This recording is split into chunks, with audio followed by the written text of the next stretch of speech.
ದ್ವಾಪಾರ ವೇಗದಿಂದಲೂ ಇತಿಹಾಸ ಹಾಗೂ ಪೌರಾಣಿಕ ಹಿನ್ನೆಲೆ ಉಳ್ಳಂಥ ಒಂದು ದೇವಸ್ಥಾನ ಆಗಿದೆ. ಇಲ್ಲಿ ನರಹರಿ ಪರ್ವತ ಎಂಬ ಹೆಸರು ಏಕೆ ಬಂತು ಎಂದು ನೋಡುವುದಾದರೆ, ನೋಡಿ ಸ್ನೇಹಿತರೆ, ಇಲ್ಲಿ ನಿಮ್ಗೆ ಕಾಣ್ತಾ ಇರೋದು ಮಂಗಳೂರು ಹಾಗೂ ಬೆಂಗಳೂರು ಹಾವೇ. ನೋಡಿ, ಈಗ ನಾನು ನೋಡ್ತಾ ಇರೋದು ಮಂಗಳೂರು ಕಡೆಗೆ ಹೋಗ್ತಾ ಇರೋ ರಸ್ತೆ ಇದು. ಹೀಗೆ ಇಲ್ಲಿ ನೋಡ್ತಾ ಇರಿ, ಇದು ಬೆಂಗಳೂರು ಕಡೆಗೆ ಹೋಗ್ತಾ ಇರೋ ರಸ್ತೆ, ಬೆಂಗಳೂರು ರಸ್ತೆ. ನೋಡಿ ಬೆಂಗಳೂರು ಧರ್ಮಸ್ಥಳ ಹಾಗೂ ವಿಟ್ಲ ಈ ಕಡೆ ಹೋಗ್ತಾ ರಸ್ತೆ ಇದು.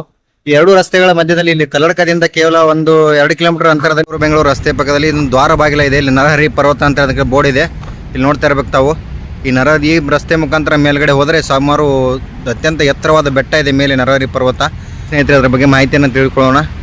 ಬಹಳಷ್ಟು ಸುಂದರವಾದಂಥ ಬೆಟ್ಟ ಪ್ರಕೃತಿಯ ಮಧ್ಯದಲ್ಲಿ ನಿರ್ಮಾಣ ಆಗಿದೆ. ಈ ರಸ್ತೆ ಮುಖಾಂತರ ಮೇಲ್ಗಡೆ ಹೋಗ್ಬೋದು. ಇಲ್ಲಿ ಅರ್ಧ ದಾರಿವರೆಗೂ ಏನು ಕಾರ್ ಅಥವಾ ಒಂದು ಬೈಕ್ ವ್ಯವಸ್ಥೆ ಅಲ್ಲಿ ಹೋಗ್ಬೋದು. ಅಲ್ಲಿಂದ ಆ ಕಡೆ ನಾವು ಮೆಟ್ಲುಗಳ ಮುಖಾಂತರ ಹೋಗ್ಬೋದು. ಹಾಗೆ ಅಲ್ಲಿ ಈಗ ಹೊಸದಾಗಿ ರಸ್ತೆ ಕೂಡ ನಿರ್ಮಾಣ ಮಾಡಿದ್ದಾರೆ. ಅಲ್ಲಿ ಹೋಗಿ ದೇವರ ದರ್ಶನ ಅಥವಾ ಪ್ರಕೃತಿಯ ಒಂದು ರಮಣೀಯವಾದ ಸುಂದರವಾದ ಒಂದು ಅದ್ಭುತವಾದಂಥ ಒಂದು ಸ್ಥಳವನ್ನು ನಾವು ವೀಕ್ಷಣೆ ಮಾಡ್ಬೋದು ಅಂತೇಳಿ ಹೇಳ್ಬೋದು. ಸ್ನೇಹಿತರೆ, ನೋಡ್ತಾ ಇದ್ರಲ್ಲ ತಾವು, ಇದು ಒಂದು ದ್ವಾರ ಬಾಗಿಲ, ನರಹರಿ ಪರ್ವತದ ದ್ವಾರ ಬಾಗಿಲು.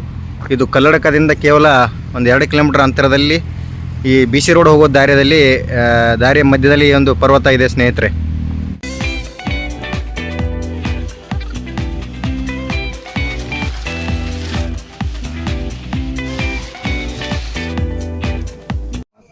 ನಮಸ್ಕಾರ ಸ್ನೇಹಿತರೆ, ಇವತ್ತು ನಾವು ಮಂಗಳೂರಿನ ಅತ್ಯಂತ ಇತಿಹಾಸ ಪ್ರಸಿದ್ಧವಾದ ಸ್ಥಳವಾದಂಥ ಮಂಗಳೂರಿನಿಂದ 25 ಕಿಲೋಮೀಟರ್ ದೂರ ಹಾಗೂ ಕಲ್ಲಡ್ಕದಿಂದ 3 ಕಿಲೋಮೀಟರ್ ದೂರದಲ್ಲಿರುವಂಥ ಇತಿಹಾಸ ಪ್ರಸಿದ್ಧ ಅತ್ಯಂತ ಹೆಸರುವಾಸಿಯಾದಂಥ ಸ್ಥಳ ಅಂದರೆ ಇದು ನರಹರಿ ಪರ್ವತ. ಸದಾಶಿವ ದೇವಸ್ಥಾನದಲ್ಲಿ ಹೆಸರಿನಲ್ಲಿ ನಿರ್ಮಾಣ ಆದಂಥ ಈ ಪರ್ವತ ಅತ್ಯಂತ ಎತ್ತರವಾಗಿದೆ.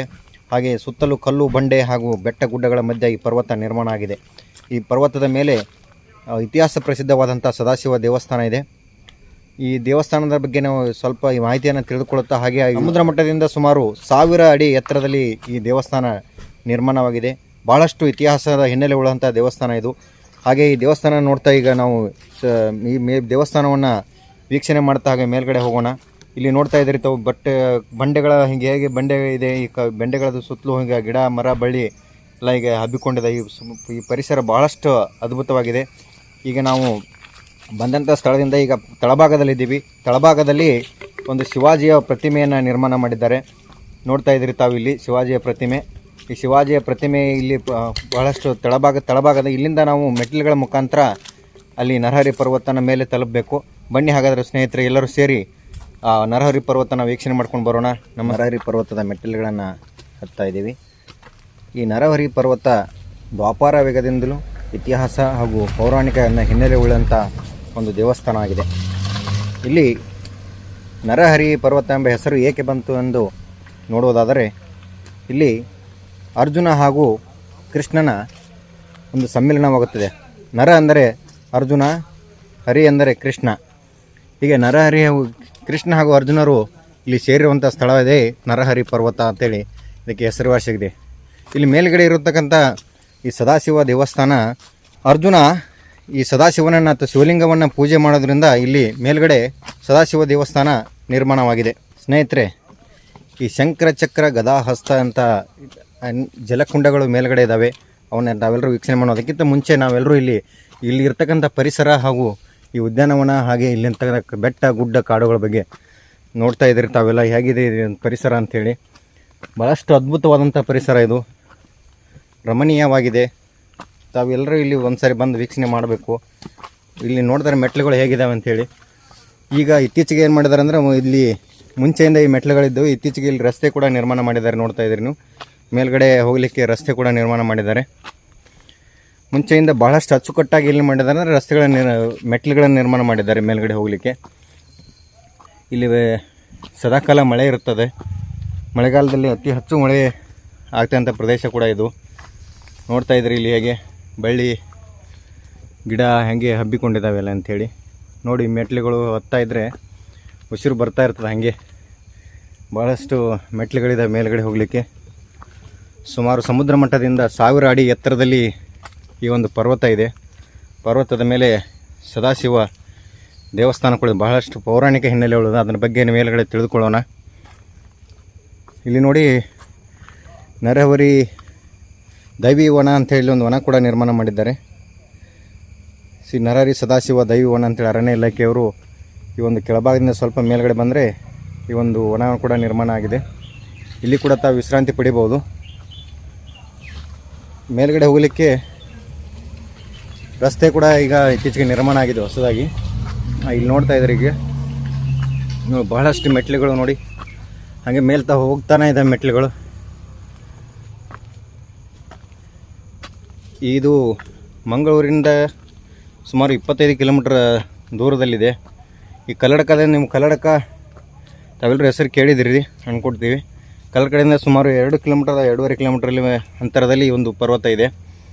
ಈ ಪರ್ವತಕ್ಕೆ ಬರಲು ಬಸ್ ವ್ಯವಸ್ಥೆ, ಭಾಳಷ್ಟು ಬಸ್ ವ್ಯವಸ್ಥೆ ಕೂಡ ಇದೆ. ಅದು ಅಲ್ಲಿಂದ ಇಲ್ಲಿ ಕಲ್ಲಡಕದಿಂದ ಬಸ್ಸಿನ ಮುಖಾಂತರ ಬಂದು ಇಲ್ಲಿ ಬರೋದು, ಇಲ್ಲಾಂದರೆ ಸ್ವಂತ ನಿಮ್ಮ ವೆಹಿಕಲ್ಗಳಿದ್ದರೆ ನೇರವಾಗಿ ಇಲ್ಲಿ ನೀವು ಬರ್ಬೋದು. ಹಾಗೆ ಇಲ್ಲಿ ನೋಡ್ತಾ ಇದ್ದೀರಿ, ನೀರಿನ ಮೇಲ್ಗಡೆಯಿಂದ ನೀರು ಕೂಡ ಹಾಗೆ ಬರ್ತಾ ಇರ್ತದೆ ಬೆಟ್ಟಗಳ ಮಧ್ಯದಿಂದ ಮೆಟ್ಟಿಲುಗಳ ಮೇಲೆ. ಹಾಗೆ ನೀರಿನ ಮುಖಾಂತರ ಇಲ್ಲಿ ತಾವು ಮೇಲ್ಗಡೆ ಹತ್ತಿ ಹೋಗ್ಬೇಕಾಗುತ್ತೆ. ಹಾಗೆ ನೋಡಿ ಸ್ನೇಹಿತರೆ, ಈಗ ನಾವು ಮೆಟ್ಲುಗಳು ಹತ್ಕೊಂಡು ಬಂದಂಥ ಇದು ಮೆಟ್ಲು. ಈಗ ನಾವು ಸುಮಾರು ಒಂದು 30% ಅಷ್ಟೇ ಮೆಟ್ಲುಗಳನ್ನು ಹತ್ತಿ ಬಂದಿದ್ದೀವಿ. ಮೆಟ್ಲಿಂದ ಬಂದರೆ ಈ ರೀತಿ ಬರ್ಬೋದು. ಹಾಗೆ ಇಲ್ಲಿ ವೆಹಿಕಲ್ಗಳಿಂದ ನೀವು ಬಂದರೆ ಈ ರೀತಿ ಹೇಗೆ ಮೇಲ್ಗಡೆ ಬರಲಿಕ್ಕೆ ಒಂದು ದಾರಿ ಇದೆ ನೋಡಿ. ಇಲ್ಲಿ ವೆಹಿಕಲ್ ಬರ್ತಾ ಇದೆ. ವೆಹಿಕಲಿಂದ ಬರಬೇಕಂದ್ರೆ ಹೀಗೆ ವೆಹಿಕಲ್ ಇಲ್ಲಿ ಬಂದು ಇಲ್ಲಿ ಸುತ್ತ ಹಾಕಿ ಹೀಗೆ ಹೋಗ್ತವೆ. ಮೆಟ್ಲಿಂದ ಬಂದರೆ ಮತ್ತೆ ಇಲ್ಲಿ ನೋಡಿ ಶಾರ್ಟ್ಕಟ್ಟಾಗಿ ಒಂದೊಂದು ಮೆಟ್ಲು ಹತ್ಕೊಂಡು ಹೋಗಲಿಕ್ಕೆ ಒಂದು ದಾರಿ ಬೇರೆ ಇದೆ. ಆ ದಾರಿ ಮುಖಾಂತರ ನಾವು ಹೋಗೋಣ ಬನ್ನಿ ಸ್ನೇಹಿತರೆ. ಹಾಗಾದರೆ ಸ್ನೇಹಿತರೆ, ಈ ಪರ್ವತಕ್ಕೆ ಭಾಳಷ್ಟು ಜನ ಪ್ರವಾಸಿಗರು ಕೂಡ ಆಗಮಿಸ್ತಾರೆ ದೇವಸ್ಥಾನದ ದರ್ಶನಕ್ಕೆ. ಹಾಗೆ ಒಂದು ಟೂರಿಸ್ಟ್ ಪ್ಲೇಸ್ ಆಗಿರೋದ್ರಿಂದ ಇಲ್ಲಿ ಪ್ರಕೃತಿಯ ರಮಣೀಯನ್ನು ವೀಕ್ಷಣೆ ಮಾಡಲಿಕ್ಕೆ ಈ ಭಾಳಷ್ಟು ಜನ ಪ್ರವಾಸಿಗರು ದಿನ ಬರ್ತಾ ಇರ್ತಾರೆ. ಇಲ್ಲಿ ನೋಡ್ತಾ ಇರ್ಬೋದು ನೀವು, ಒಂದು ಬೆಟ್ಟ ಗುಡ್ಡಗಳ ಮಧ್ಯೆ ಒಂದು ಮೆಟ್ಲುಗಳನ್ನು ನಿರ್ಮಾಣ ಮಾಡಿದ್ದಾರೆ. ಈ ಮೆಟ್ಲಿನ ಮುಖಾಂತರವಾಗಿ ಮೇಲೆ ಇರತಕ್ಕಂಥ ಸದಾಶಿವ ದೇವಸ್ಥಾನಕ್ಕೆ ನಾವು ತಲುಪಬಹುದು. ನರ ಮತ್ತು ಹರಿ ಕೂಡ ನಿರ್ಮಾಣ ಮಾಡಿದಂಥ ಒಂದು ಅದ್ಭುತವಾದಂಥ ಇತಿಹಾಸ ಹಾಗೂ ಪೌರಾಣಿಕ ಹಿನ್ನೆಲೆಗಳಂಥ ದೇವಸ್ಥಾನ ಇದು. ಇಲ್ಲಿ ನೋಡ್ತಾ ಇದ್ರಿ ಹೇಗೆ ಈಗ ಸುಮಾರು ನಾವು 500 ಅಡಿ ಸಮುದ್ರ ಮಟ್ಟದಿಂದ ಮೇಲ್ಗಡೆ ಇದ್ದೀವಿ. ಇನ್ನೂ ಬಹಳಷ್ಟು ಅಡಿಗಳ ಮೇಲೆ ಹತ್ತುವಂಥದ್ದು ಕಾರ್ಯ ಇದೆ. ಇಲ್ಲಿ ನೋಡ್ತಾ ಇದ್ದರೆ ಭಾಳಷ್ಟು ಎತ್ತರದಲ್ಲಿ ಏನಾಗಿದೆ ಈ ದೇವಸ್ಥಾನ ನಿರ್ಮಾಣ ಇದೆ. ಒಂದೇ ಕಲ್ಲಿನಿಂದ ಅಥವಾ ಭಾಳಷ್ಟು ದೊಡ್ಡ ಕಲ್ಲಿನಿಂದ ಏನಾದರೂ ಬೆಟ್ಟ ಇಲ್ಲಿ ನಿರ್ಮಾಣ ಆಗಿದೆ. ನೋಡ್ತಾ ತಳಭಾಗದಲ್ಲಿ ನೋಡಿದ್ರೆ ಕಾಣಿಸ್ತಾನೆ ಇಲ್ಲ ತಮಗೆ. ಈ ತಳಭಾಗದಿಂದ ಭಾಳಷ್ಟು ಮೇಲ್ಗಡೆ ಬಂದಿದ್ದೀವಿ ಈಗ ನಾವು. ಇಲ್ಲಿಂದ ನೋಡ್ತಾ ಇದ್ರಿ ಹೀಗೆ ನೋಡಿ ಸ್ನೇಹಿತರೆ ಹೇಗಿದೆ ಅಂತೇಳಿ. ಬನ್ನಿ ಹೇಗೆ ಮೆಟ್ಲುಗಳನ್ನು ಹತ್ತ ಮೇಲೆ ಹೋಗೋಣ.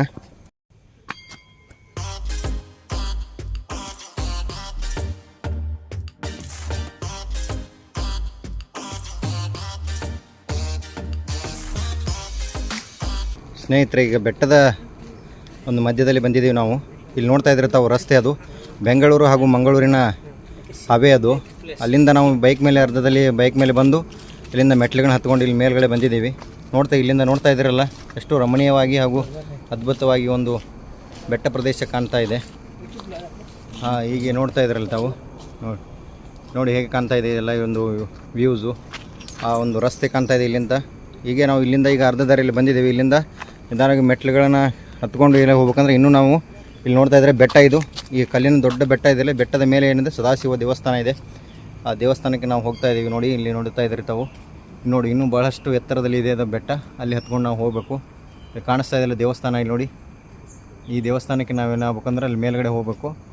ಬನ್ನಿ ಸ್ನೇಹಿತರೆ, ಹಾಗೆ ದೇವಸ್ಥಾನದ ಬಗ್ಗೆ ಅಲ್ಲಿ ಪರಿಚಯ ಹಾಗೂ ಒಂದು ಇತಿಹಾಸದ ಬಗ್ಗೆ ಅಲ್ಲಿ ಮೇಲ್ಗಡೆ ತಿಳಿದುಕೊಳ್ಳೋಣ. ಸ್ನೇಹಿತರೆ, ಇವಾಗೇನು ನೀವು ತಾವು ನೋಡ್ತಾ ಇದ್ದರೆ ಅತ್ಯಂತ ರಮಣೀಯವಾದಂಥ ಬೆಟ್ಟ ಗುಡ್ಡ ಹಾಗೂ ಅತ್ಯಂತ ಅದ್ಭುತವಾದಂಥ ಪ್ರದೇಶ ಅದು. ಮಂಗಳೂರಿನ ಒಂದು ಪ್ರದೇಶ ಇದು. ನೋಡ್ತಾ ಇದ್ದೀರಲ್ಲ, ನೋಡೋಣ ಎಷ್ಟಂತ ಬೆಟ್ಟಗಳನ್ನು ನೋಡ್ತಾರೆ ದೂರಿಂದ ತಮಗೆಲ್ಲ ಕಾಣಿಸ್ತಾ ಇದ್ದಾವೆ. ಹಾಗೆ ಈಗ ನಾವು ಬಂದಿರೋದು ನರಹರಿ ಪರ್ವತ. ಹಾಗೆ ಈ ಪರ್ವತದಿಂದ ನೋಡ್ತಾ ಇದ್ದರೆ ಬಹಳಷ್ಟು ಪರ್ವತಗಳು ನಮಗೆ ಇಲ್ಲಿಂದ ಕಾಣಿಸ್ತಾ ಇದ್ದಾವೆ. ಅತ್ಯಂತ ಸುಂದರವಾದ ಒಂದು ರಮಣೀಯವಾದಂಥ ಒಂದು ಅದ್ಭುತವಾದಂಥ ಒಂದು ಪ್ಲೇಸ್ ಇದು. ತಾವೆಲ್ಲರೂ ಒಂದು ಸಾರಿ ಇಲ್ಲಿ ವೀಕ್ಷಣೆ ಮಾಡಲೇಬೇಕು. ಅಷ್ಟೊಂದು ಸುಂದರವಾಗಿ ಹಾಗೂ ಪ್ರಕೃತಿಯ ಮಧ್ಯದಲ್ಲಿ ಇದೊಂದು ಬೆಟ್ಟ ನಿರ್ಮಾಣವಾಗಿದೆ. ಈ ಬೆಟ್ಟದ ಮೇಲೆ ಸದಾಶಿವ ದೇವಸ್ಥಾನ ಇದೆ.